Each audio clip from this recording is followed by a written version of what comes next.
అందరూ బాగున్నారు, చాలా బాగున్నారు, చాలా సంతోషంగా ఉన్నారు, చాలా సంతోషంగా ఉన్నారు. ఎందుకో తెలుసా? ఏప్రిల్ 11 దగ్గరికి వస్తా ఉంది కాబట్టి, ఏప్రిల్ 11 ఎన్నికలు రాబోతున్నాయి కాబట్టి, ఏప్రిల్ 11న మన భవిష్యత్తులు మారబోతున్నాయి కాబట్టి, ఏప్రిల్ 11న మీ ప్రకాష్ రెడ్డి మీకందరికీ సేవ చేయడానికి, మీ సేవకునిగా ముందుకు రాబోతున్నాడు కాబట్టి, ఏప్రిల్ 11న మన జగనన్న ఈ రాష్ట్రానికి ముఖ్యమంత్రి కాబోతున్నాడు కాబట్టి, అందుకే ఈ సంతోషం.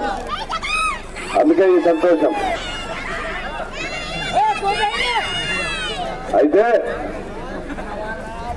ఈ సంతోషం వెనకల అక్క చెల్లెమ్మలు వచ్చి వాళ్ళు స్వాగతాలు పలుకుతా ఉన్నారు, హారతలు ఇస్తా ఉన్నారు, అన్నలు వచ్చి దండలు వేస్తా ఉన్నారు, చిన్న చిన్న పిల్లలు వచ్చి బొకేలు ఇస్తా ఉన్నారు, ముద్దులు పెడతా ఉన్నారు. ఇదంతా ఈ పండగ వాతావరణం వెనకల గత 25 సంవత్సరాల కష్టాలున్నాయి, 25 సంవత్సరాల బాధలున్నాయి, 25 సంవత్సరాల పేదరికం ఉంది, వెనుకబాటుతనం ఉంది. 25 సంవత్సరాలుగా మమ్మల్ని ఆదుకునేదెవరు, మాకు దిక్కెవరు, మాకు బతుకు తెరువు చూపించేదెవరు, మాకు సాగునీరు ఇచ్చేదెవరు, మాకు తాగునీరు ఇచ్చేదెవరు, మాకు ఇల్లు నిర్మించి ఇచ్చేదెవరు అని 25 సంవత్సరాలుగా చూస్తున్న ఎదురు చూపులు ఉన్నాయి. నిజమా కాదా? ఎందుకంటే 25 సంవత్సరాల పరిపాలన అనంతరం కూడా పరిటాల కుటుంబం ఆశ చావలే, వాళ్ళ దాహం తీరలేదు, వాళ్ళ ఆకలి తీరలే. తండ్రి పోతే తల్లి, తల్లి పోతే కొడుకు, కొడుకు పోతే వాళ్ళ కొడుకు. ఇదేమన్నా మీ జాగీరా?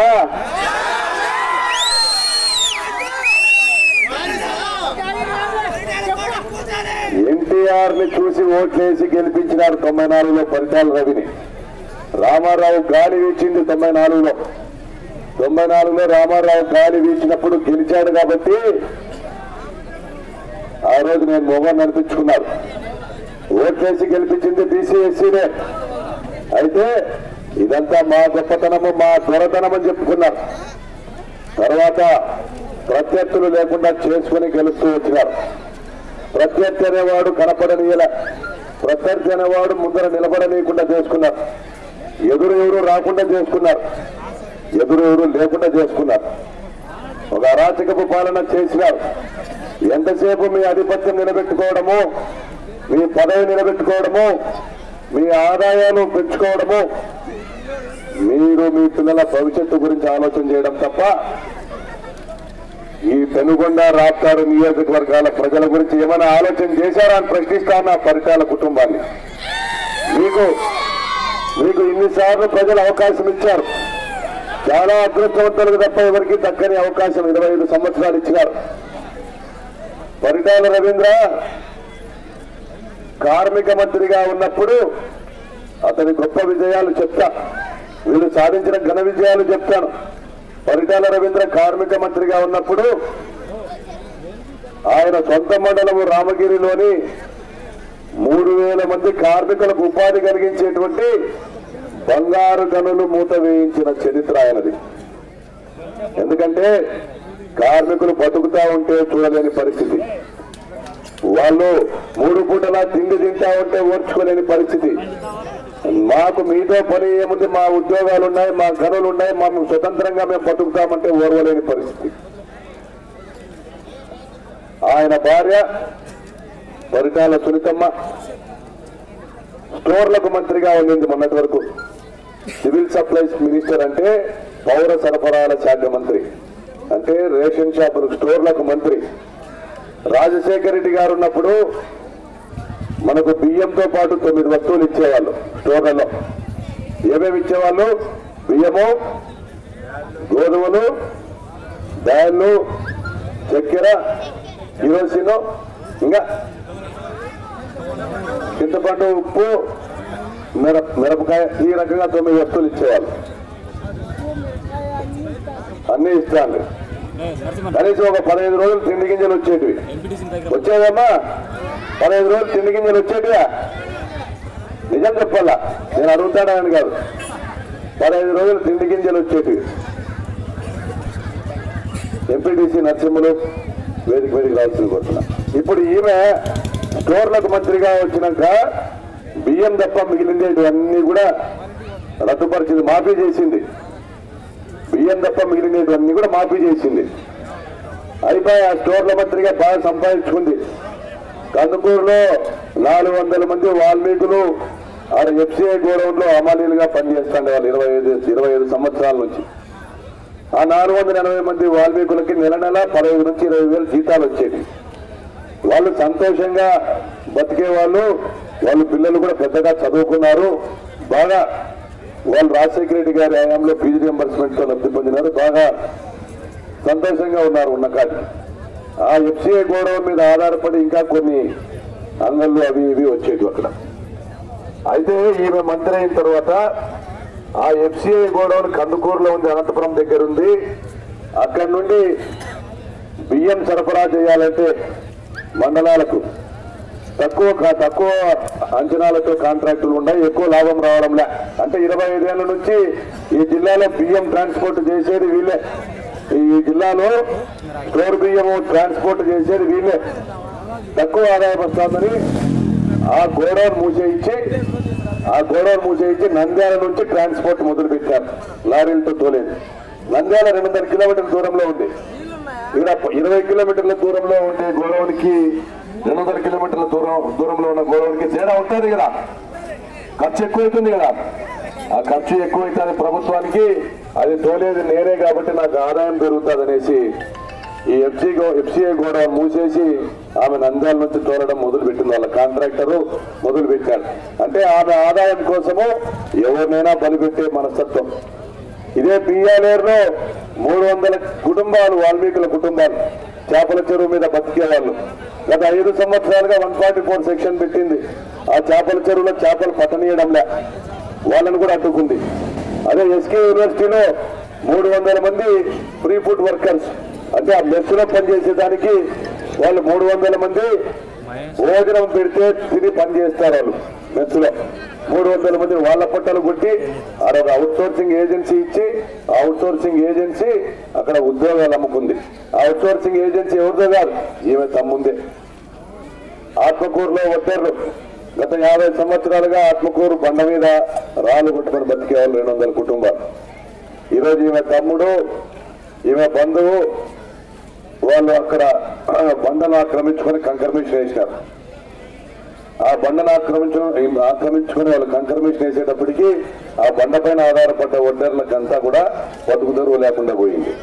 ఇంకా పోనీ ఈమె డ్వాక్రా మంత్రి అయింది కదా. ఈమె ఎలక్షన్ల ముందు వచ్చి డ్వాక్రా రుణాలు మాఫీ చేస్తానని చెప్పింది, వడ్డీ లేని రుణాలు ఇస్తానని చెప్పింది. ఇదే నాగచంద్రంలో కూడా వచ్చి చెప్పింది. ఆ విధంగా డ్వాక్రా రుణాలన్నా మాఫీ చేస్తాదేమో అనేసి మన ఎమ్మెల్యే గారు రోజా గారు ఒక ప్రశ్న అడిగారు అసెంబ్లీలో. అమ్మ మీరు డ్వాక్రా రుణాలు మాఫీ చేస్తామన్నారు, చేయలేదు, ఎప్పుడు చేస్తారు అని అడిగారు. మేము డ్వాక్రా రుణాలు మాఫీ చేస్తామన్న మాట వాస్తవమే. సునీతమ్మ సమాధానం, మేము డ్వాక్రా రుణాలు మాఫీ చేస్తామన్న మాట వాస్తవమే, ఇప్పటి వరకు 1 రూపాయి కూడా చేయలేదు, ఇక ముందు చేసే ఉద్దేశం కూడా లేదని సమాధానం ఇచ్చింది.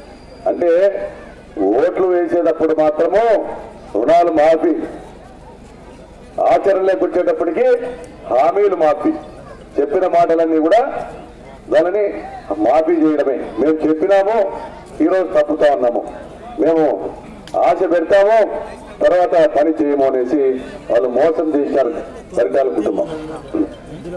అంతేకాదు ఎలక్షన్ల ముందర రైతుల రుణమాఫీ అని, బంగారు రుణమాఫీ అని చాలా చెప్పినారు. ఇవన్నీ ఏమీ కూడా జరగలే. ఈరోజు చంద్రబాబు ఇచ్చిన హామీల గురించి మాట్లాడితే ఈ ఒక రోజు సరిపోదు, రాత్రి నుంచి తెల్లారుజాము వరకు ఇక్కడే కూర్చొని చెప్పుకుంటూ ఉండాల్సిందే.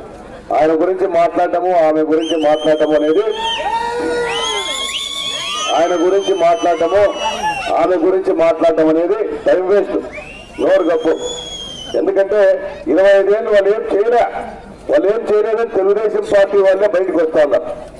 మీ గ్రామంలో పరిస్థితి ఏమో కానీ నేను Nasanakota MPTC mandal vice president, Ramagiri mandal vice president, సొంత గ్రామం మంత్రి సొంత గ్రామం, వాళ్ళు కూడా వాళ్ళ పార్టీకి రాజీనామా చేసి మన పార్టీలోకి చేరినారు. ఏమన్నా అంటే మా నసనకోటలో మంచినీళ్ళ సమస్య ఉందన్నా అన్నారు. మంచినీళ్ళ సమస్య మంత్రి ఊర్లోనే ఉంటే ఇక నియోజకవర్గానికి ఏం చేస్తుంది, జిల్లాకి ఏం చేస్తుంది, ఎట్లా మీరు ఓట్లేసి గెలిపిస్తున్నారా అని అడిగితే ఏం చేస్తామన్నా మా కర్మ, ఆడే ఉన్నాము, వాళ్ళ ఊరు చుట్టూ ఉన్నాము, మాకు తప్పలే, ఎప్పుడో ఒకసారి ఏదో ఒకసారి చేస్తానని 25 ఏళ్ళు ఎదురు చూసినాము.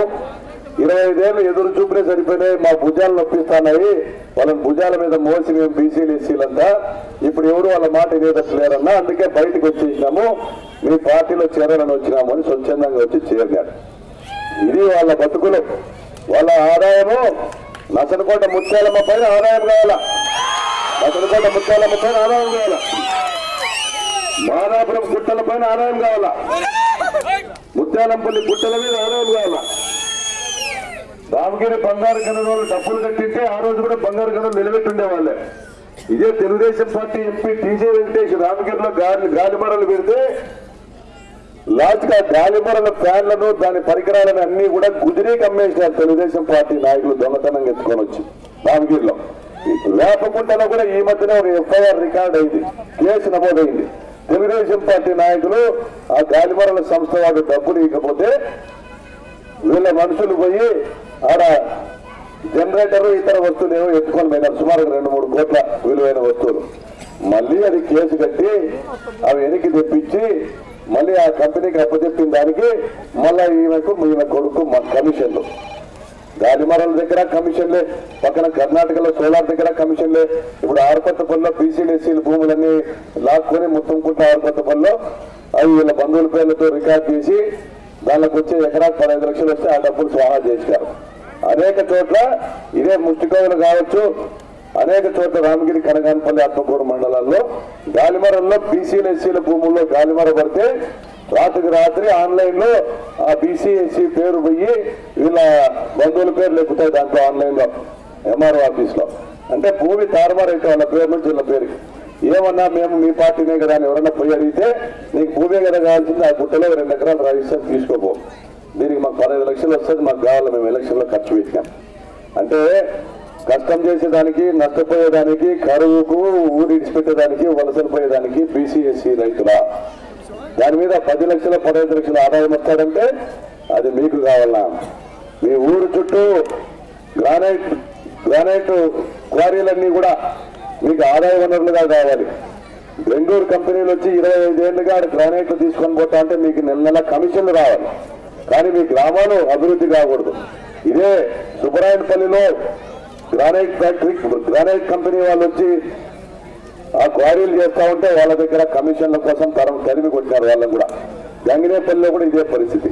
అంటే మీరు ఓట్లేసి గెలిపిస్తే 25 సంవత్సరాలు ఎక్కడ ఏమి దొరుకుతారా, ఏమి తిందామా, కాలువ టెండర్లలో ఎంత తిందాము, పేరూరు టెండర్లో ఎంత తిందాము, సివిల్ సప్లైస్ కాంట్రాక్ట్లో ఎంత తిందాము, గాలిమరల్లో ఎంత తిందాం, సోలార్ ప్లాంట్లో ఎంత తిందాం, భూసేకరణలో ఎంత తిందాము, భూ కబ్జాల్లో ఎంత తిందాము. ఈరోజు జిల్లా వ్యాప్తంగా ఆస్తులున్నాయి ఈ కుటుంబానికి. మీరు వేసిన ఓట్లతోనే ఈ నాగసముద్రంలో తెలుగుదేశం పార్టీకి ఓట్లు వేసిన వాళ్ళందరినీ అడుగుతా ఉన్నా, మీరేమన్నా బాగుపడ్డారన్నా? తెలుగుదేశం పార్టీకి ఓట్లు వేసిన వాళ్ళు ఏమన్నా బాగుపడ్డారా? ప్రజలు ఏమన్నా బాగుపడ్డారా? మీకు ఇల్లు ఏమైనా కట్టించినారా? పోనీ మీకు బతుకుని ఏమైనా చూపించినారా? మళ్ళీ ఎందుకన్నా ఓట్లు వేస్తున్నారు? ఈడ గ్రామాల్లో మీకు వర్గాలు ఉన్నాయి, ఆ వర్గాలు పెట్టేది వాళ్ళే. అవసరమైనప్పుడు వర్గాలు పెడతారు, అవసరమైనప్పుడు రెచ్చగొడతారు, ప్రజలందరూ ఏకం కాకుండా చూసుకుంటారు. ఈ వర్గాలు ఉంటే ఒక వర్గం వైఎస్ఆర్, ఒక వర్గం టీడీపీకి ఉంటుంది, మా ఓట్లు మాకు పడతాయి. మేము ఎలక్షన్లో డబ్బులు పెట్టుకుంటే ఇంకా అటు ఇటు కాని ఎవరన్నా వాళ్ళ ఓట్లు మాకు పడతాయి. వాళ్ళకి తెలిసిన సత్యం అంటే ఇదే.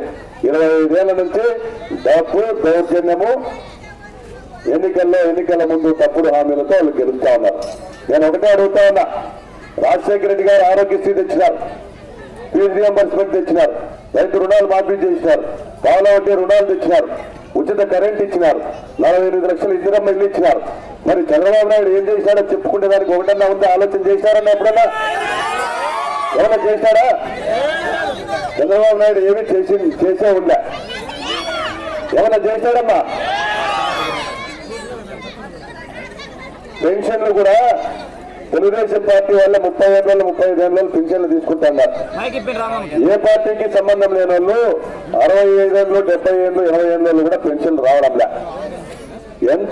ఎంత పక్షపాత బుద్ధి అంటే ఇళ్ల నిర్మాణంలో ఈ నాగచంద్రానికి ఎన్నిళ్ళు వచ్చినాయన్నా? ఎన్నిళ్ళు వచ్చినాయి? 5 ఏళ్లలో 12 ఇళ్ళు.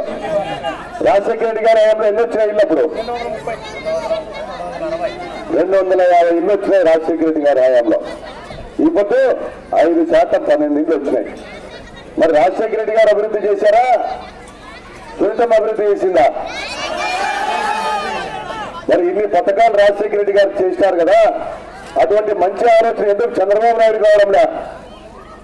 మరి ఏమో స్టోర్ల మంత్రిగా పనిచేసినప్పుడు ఈమె నిజంగా ఈ జిల్లా రైతులపైన ఒక ఆలోచన చేసి ఉంటే ఈరోజు వేరుశెనగ రైతులు బాగుపడి ఉండేవాళ్ళు.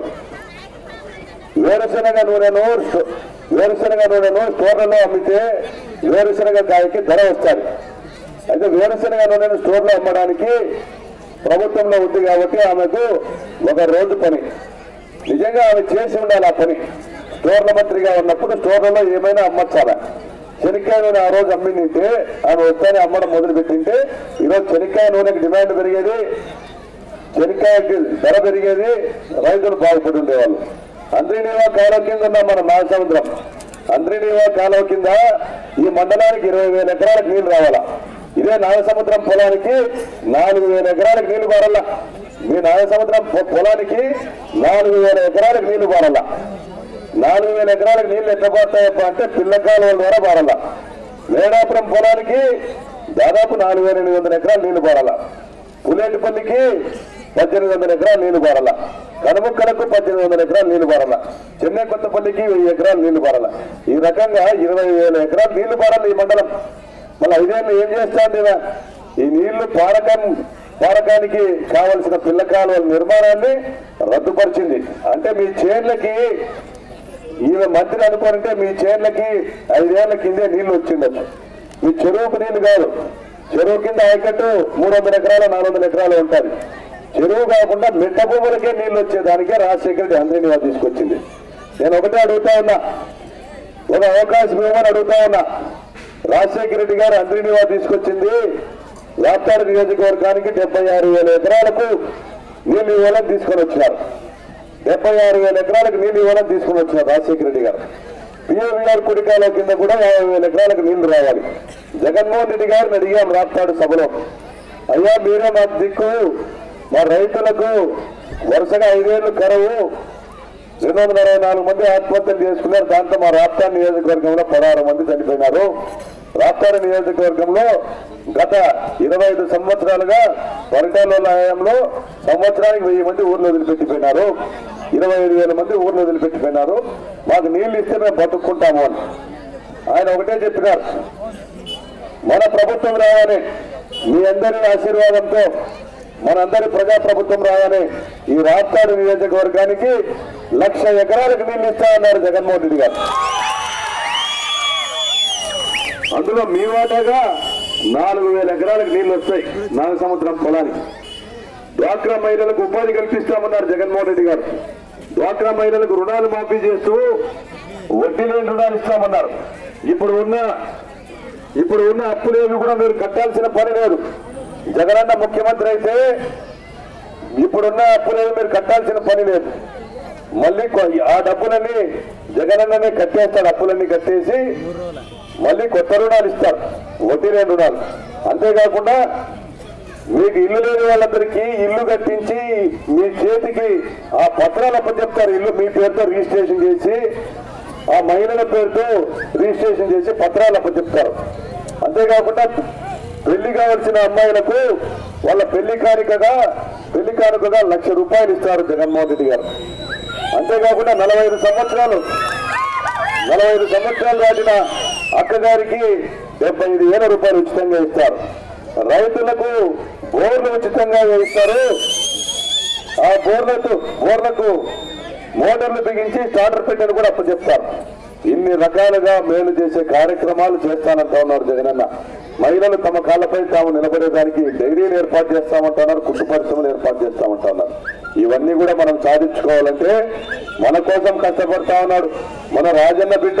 మనందరి కోసం పాదయాత్ర చేసినాడు, మనందరి కోసం అనేక మార్లు ధర్నాలు చేసినాడు, అనేక మార్లు నిరాహార దీక్షలు చేసినాడు, మనందరి కోసం కష్టపడతా ఉన్నాడు. ఒక అవకాశం ఇవ్వండి, మిమ్మల్ని అందరినీ చేతులు జోడించి ప్రార్థిస్తా ఉన్నా, ఒక అవకాశం ఇవ్వండి. ఈ నియోజకవర్గంలో ఫ్రాక్షన్ వద్దు, జీరో ఫ్రాక్షనిజం అనేది మొదటి సిద్ధాంతంగా ముందుకు పోదాం. 100% అభివృద్ధి అనేది రెండో సిద్ధాంతంగా పోదాం. 100% సంక్షేమం అనేది మూడో సిద్ధాంతంగా పోదాం. ఈ మూడు సిద్ధాంతాలతో ముందుకెళ్దాం. మహిళలకు, రైతులకు, విద్యార్థులకు, నిరుద్యోగులకు అందరికీ సంక్షేమ పథకాలు అందాల. 10,000 మందికి ఉద్యోగ అవకాశాలు కల్పించాలి. 10,000 మంది మహిళలకు ఉపాధి అవకాశాలు కల్పించాలి. 25,000 పక్కా ఇళ్లు నిర్మించాలి. 1,00,000 ఎకరాలకు సాగునీరు తీసుకొని రావాలి. ఇవన్నీ చేసి చూపిస్తా. దీనికి 5 ఏళ్ళు చాలు. పరిటాల వాళ్ళ మీద నాకు 25 ఏళ్ళు అక్కర్లే. 5 సంవత్సరాల్లో ఇవన్నీ చేసి చూపిస్తా. 5 సంవత్సరాలు ఇవన్నీ చేసి చూపిస్తా. ఇవన్నీ చేయకపోతే, చేసి చూపించకపోతే నా పైన కేసులు పెట్టండి. మీరు ఆ రోజు హామీ ఇచ్చినావు కదా, నేను చేయగలుగుతా, నాకు ఒక అవకాశం ఇవ్వమని మిమ్మల్ని అందరినీ పేరు పేరున ప్రార్థిస్తూ ఈరోజు ఈ కార్యక్రమాన్ని విజయవంతం చేసిన ప్రతి ఒక్కరికి కూడా ధన్యవాదాలు తెలియజేస్తూ సెలవు తీసుకుంటున్నా.